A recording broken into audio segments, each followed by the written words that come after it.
Hi friends, आज हम बात करेंगे डिफरेंट टाइप ऑफ डायबिटीज़ या डायबिटीज़ कितने टाइप के होते हैं।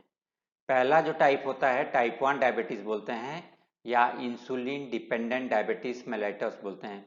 ये यूजुअली छोटे बच्चों में होता है और यहाँ पे जो बीटा सेल्स है वो आइदर कम हो जाते हैं या कम्प्लीटली डिस्ट्रॉय हो जाते हैं, जिसके कारण इंसुलिन बॉडी में कम हो जाती है या बिल्कुल नहीं होती।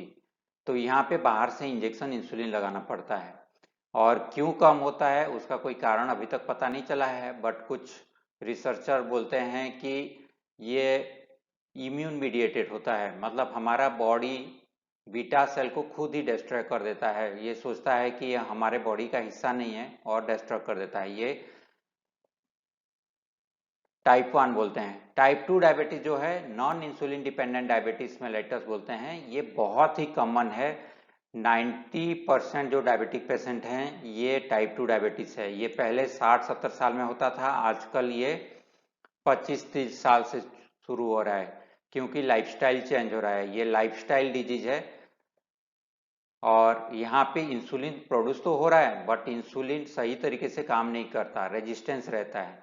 तीसरा टाइप का जो डायबिटीज है सेकेंडरी डायबिटीज बोलते हैं। Secondary diabetes either due to trauma, मतलब एक्सीडेंट हो गया, पेनक्रियाज ग्लैंड डैमेज हो गई, इंसुलिन नहीं निकल पा रहा है तो हो सकता है, या पेनक्रियाज ग्लैंड में इन्फेक्शन हो गया तो पेनक्रियाज ग्लैंड डैमेज हो गया, या अल्कोहलिक है, अल्कोहल पीता है जिसके कारण पेनक्रियाज ग्लैंड डैमेज हो गया तो इंसुलिन निकल नहीं पा रहा है। कुछ दवाइयाँ हैं जो ब्लड शुगर को बढ़ा देते हैं, जैसे स्टीरॉयड है, या कुछ मिर्गी की बीमारी है तो वहाँ पे दवाई ले रहे हैं लंबे समय से तो डायबिटीज हो जाती है, या कुछ बीपी कम करने की दवाई है जिनका साइड इफेक्ट है बीपी शुगर को बढ़ा देते हैं, या प्रेगनेंसी में कुछ हार्मोन का चेंज होता है जिससे ब्लड शुगर बॉडी में बढ़ जाता है तो गेस्टेशनल डायबिटीज बोलते हैं। तो ये सब चीज़ों को सेकेंडरी डायबिटीज बोलते हैं। तो ये तीनों में होता क्या है, अगर हम हेल्दी हैं, अगर आप देखेंगे हेल्दी, उसमें ये जो ब्लू कलर का है ये इंसुलिन है, ये पैनक्रियाज, येलो कलर जो है ये पैनक्रियाज ग्लैंड है, ये इंसुलिन रिलीज हो रहा है। ये इंसुलिन क्या होता है, जाके हमारे सेल्स के सरफेस में इंसुलिन का चिपकने का एक जगह रहता है, जैसे चाबी जैसी जगह। तो वहां पे जब चिपकता है तो गेट खुलता है ग्लूकोज अंदर जाने के लिए सेल के अंदर।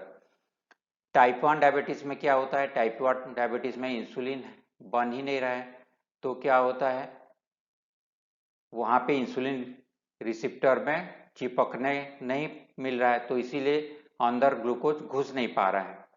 टाइप 2 डायबिटीज में क्या होता है, टाइप 2 डायबिटीज में इंसुलिन तो है और ज़्यादा है, बट जो इंसुलिन रिसेप्टर है वो डिफेक्टिव है। क्यों डिफेक्टिव है, आइदर वहाँ पे जो चाबी घुसता है वहाँ पे आइदर फैट चिपक गया है, जिन लोगों को एब्डोमेन बड़ा होता है, जो पेट बढ़ने लगता है तो वहाँ पे विसरल फैट बढ़ जाती है, तो उस कंडीशन में इंसुलिन रेजिस्टेंस पाया जाता है, क्योंकि बैड फैट सेल्स मेम्ब्रेन के ऊपर चिपक जाते हैं जिससे कारण ग्लूकोज अंदर घुस नहीं पाता। या कुछ माइक्रो न्यूट्रिएंट्स होता है, विटामिन या क्रोमियम वैनेडियम, ऐसे माइक्रो न्यूट्रिएंट्स होते हैं जो इंसुलिन को ट्रांसपोर्ट करने में, ग्लूकोज के साथ ट्रांसपोर्ट करने में, सेल तक पहुंचने में मदद करते हैं। अगर उस सब डेफिशिएंसी है तो ये टाइप 2 डायबिटीज हो सकता है।